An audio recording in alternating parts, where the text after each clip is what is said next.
welcome to your second What's the Buzz of the semester. I'm Ariana Bernard. And I'm Amanda Vaughn, and let's get into today's buzz.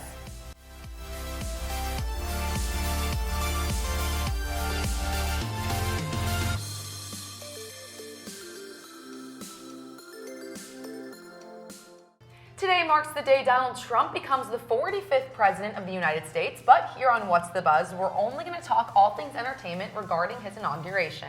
Yes, the performances are one of the highlights of the inauguration. However, you won't be seeing the same performers that were at Obama's. That's right, and some of those that were at Obama's include Beyonce, Bruce Springsteen, U2, James Taylor and John Legend, and also Shakira, Stevie Wonder, and Usher. While at Trump's inauguration, there's going to be some less familiar names. While big country star Toby Keith is there, other performances include Lee Greenwood, the frontman of country, and the Piano Guys. So not too many A-listers are going to be attending Trump's big day. But Trump doesn't seem to be that sad about it because he actually came out and said he didn't necessarily want all the A-listers at his inauguration because his campaign was for the people, so he wanted the people there that had supported him, and that today was about Americans. So, I mean, take it as you will. Right, and I mean, maybe that's because Celine Dion, Elton John, and Garth Brooks all reportedly declined his request to perform at his inauguration. And also it could be the fact that most celebrities will be spending their time doing something else while the inauguration is going on. Yeah, so A-listers like Scarlett Johansson, Katy Perry, America Ferrera, who we actually interviewed here at Lantern TV earlier this semester, go check it out. Julianne Moore, Amy Schumer, and Cher will all be participating in the Women's March on January 21st in Washington, D.C. Yes, and we actually have a reporter from Lantern TV who's going to be there, so stay tuned later in the week for her coverage of it. And also during the inauguration, other A-listers will be hosting a live telethon to raise money for Planned Parenthood and the American Civil Liberties Union.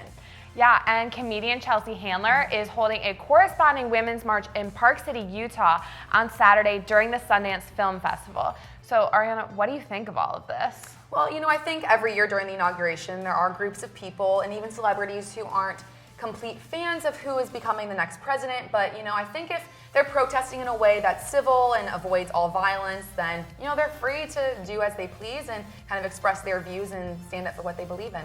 Yeah, I just really hope that everyone who is participating, celebrities and just regular people, stay safe and respectful no matter what your opinion is.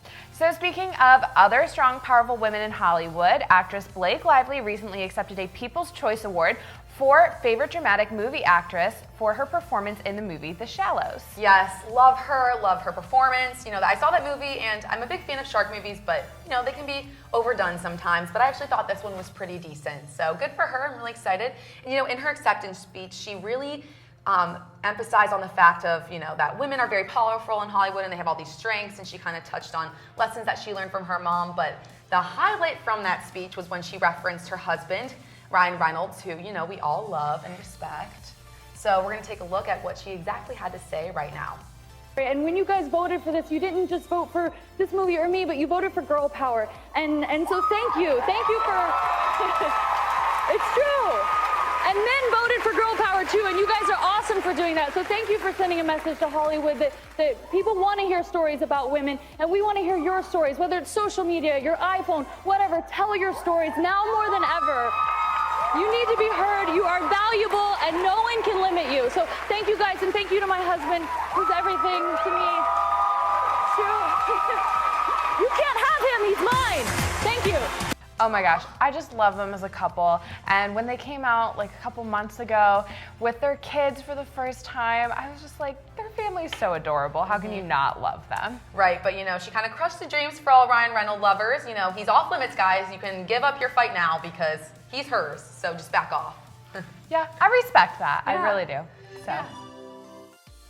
So our next topic involves a popular TV show coming back, and Amanda, it's actually one of your favorites. The Office is actually going to return.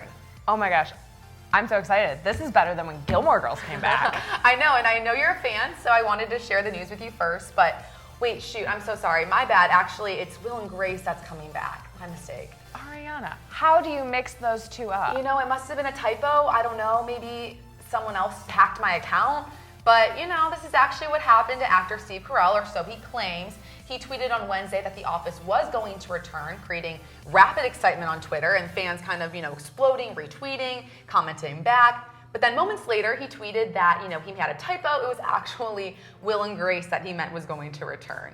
And then he, finished it all up saying that his account was hacked by a character on The Office, Toby Flenderson.